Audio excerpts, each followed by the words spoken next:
Hello everyone. My name is Het'akrois. I'm a demon with a dice addiction, and welcome to Devihedron, a series where I talk about tabletop RPGs. Maybe play them too, for good measure. Today's, and the very first episode, is about... Oh, okay. Well, guess it's better to get this one out of the way. Dungeons & Dragons 5th edition! Wait. Don't crucify me yet, or at all. Just give me a second to explain things. Alright, thank you. Now then, the format of Devihedron is primarily a review show, so I talk about a game, giving my first impressions or general opinion if it's something I have more experience with. Games I'm not familiar with, I'll tend to run or participate in a one-shot as part of the process. There's a difference between reading a game and playing one, after all. That being said, D&D 5e is definitely a game. It may bill itself as the world's greatest role-playing game, but 9 times out of 10, that slogan is a little overstated. May have been great once, but Wizards has had some recent stumblings that I think knocked the proverbial crown off their head.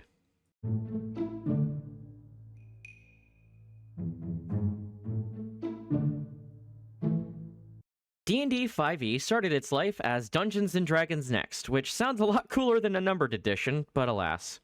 Coming off the absolute garbage fire that was 4th edition, and needing to drag some people from the 3.x crowd over into the modern era, Wizards created this shiny new edition. It was a return to form, not all video gamey like 4th edition was, but also not overly complex like previous editions. Also, unlike previous editions, D&D Next held a public playtest to help develop things. Packets were released between May 2012 and September 2013, and there was a series of adventures released during that playtest as part of 4E's Encounters program. These were designed to narratively transition from one edition to the next, and built to be used with 3.x, 4th edition, and what would become 5th edition. It was fresh. It was new. People seemed to really like it. Of course, the moniker D&D Next was sent to the Shadow Realm like any other kick-ass project name. On July 15th, 2014, Dungeons & Dragons 5th edition debuted with its first proper starter set. The core books would later release on August 19th, September 17th, and December 9th of the same year. Since 2014, 5e has released 6 supplement books, the extra player options and additional monster compendiums, 14 campaign settings, 19 adventures, and 6 box sets with fresh content. Not to mention all the little things that came out as part of Dragon Plus, while that was still a thing. Oh, context within context here. Dragon Plus was a digital magazine app thing that was supposed to replace the old print magazines that had been going on since 1st edition. Dungeon, which was aimed at GMs and full of modules and stuff like that, and Dragon, which is where people could find new supplemental materials like new spells, classes, or monsters. Dragon Plus did both, but it was snapped out of existence in November of 22. Now, some of you who are deeper on the iceberg chart than the average person may have caught something there. 14 campaign settings. That seems like a lot. D&D overall doesn't have that many, right? You'd be correct. It doesn't. Over the long years D&D has been a thing, it has established 21 different campaign settings. A good chunk of them were released in 1st and 2nd editions. However, 5e, over the years, has utilized Forgotten Realms, Greyhawk, Eberron, Ravenloft, Dragonlance, and Spelljammer from days gone by, while also bringing into the fold various planes from Magic the Gathering, as well as adding its own thing, Matt Mercer's Exandria. So, what's in that 14? The Sword Coast, which is a part of the Forgotten Realms, Eberron, Ravenloft, Wildmount from Exandria, Acquisitions Incorporated. It was a crossover thing, don't ask. And a bunch of Magic the Gathering planes. Now, if you look at Wikipedia, for example, you'll see it only lists 3. Ravnica, Theros, and Strixhaven. However, there are 6 extra planes that were released as part of Magic the Gathering's Art of Magic the Gathering series. Amonkhet, Dominaria, Innistrad, Ixalan, Kaladesh, and Zendikar. Fun fact though, the Innistrad doc has guidance on running Curse of Strahd on Innistrad instead of Ravenloft, which always struck me as a really neat concept. So, 36 books is a lot! That's just official stuff too. There's scores and scores of people in the tabletop world that make their way off of releasing third-party content for 5th edition, which is awesome, I think. There's never been a more interesting time to be into D&D.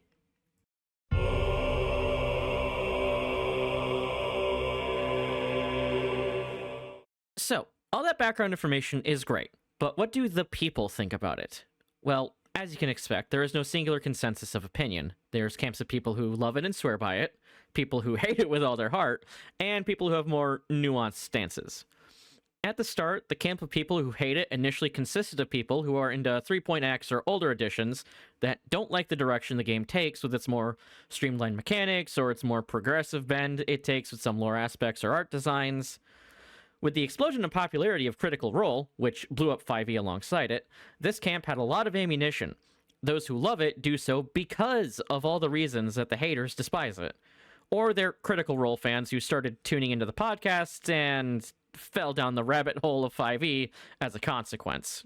Personally, I try not to surround myself with people that don't like 5e, but occasional trips to a Mongolian basket weaving forum, which I will not name directly, has exposed me to the vitriol which some people have for the game. The people with more nuanced opinions, though, as is the nature of nuance, people like and dislike a lot of different things about the game for a lot of different reasons. Some people have glaring issues with the system that typically leads them to grabbing the metaphorical Infinity Gauntlet and deciding to fix the problem by doing it themselves. This in turn leads to more homebrew content that may or may not see the light of day in a published context. Others have smaller, pettier gripes with the system that they just kind of deal with because everything else works well enough to their tastes. And then there's me.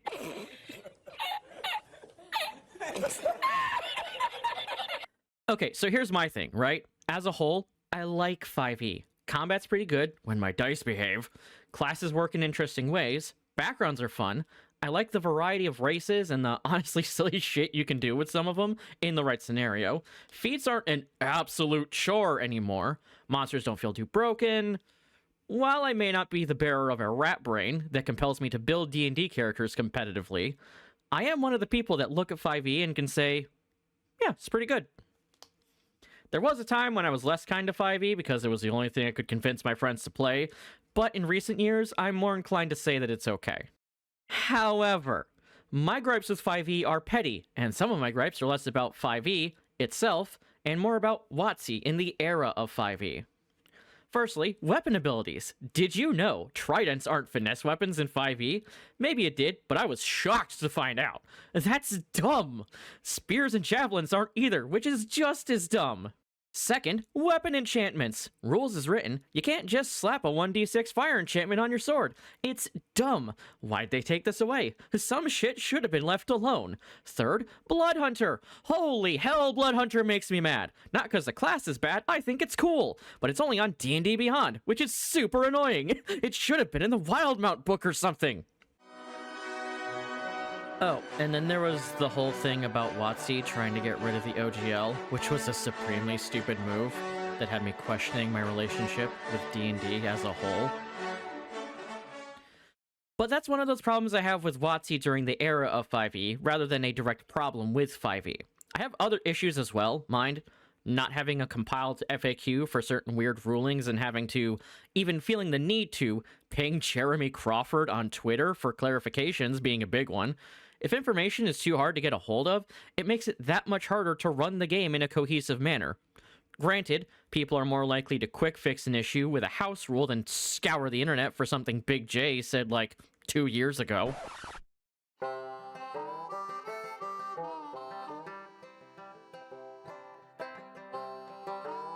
Hey, Future Fio here. In the time between me writing, recording, and editing this video, WotC decided it would be after the OGL thing. Just wanted to put that in here. Okay. Bye.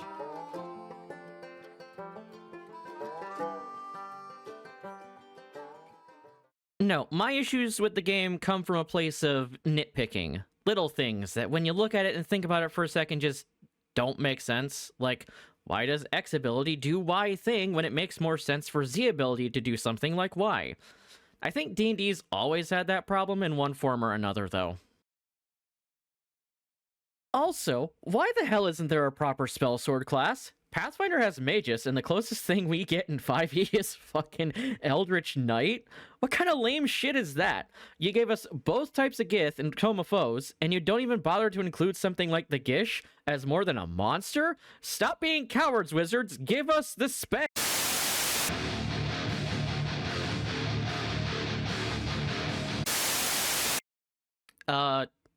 Anyway. D&D 5e is certainly a thing. A thing that may cause a lot of division, depending on who you talk to, but a thing nonetheless. I'd give it a solid 7 out of 10. It's serviceable. If you want to get somebody into tabletop RPGs, there are a lot worse things you could start them off with.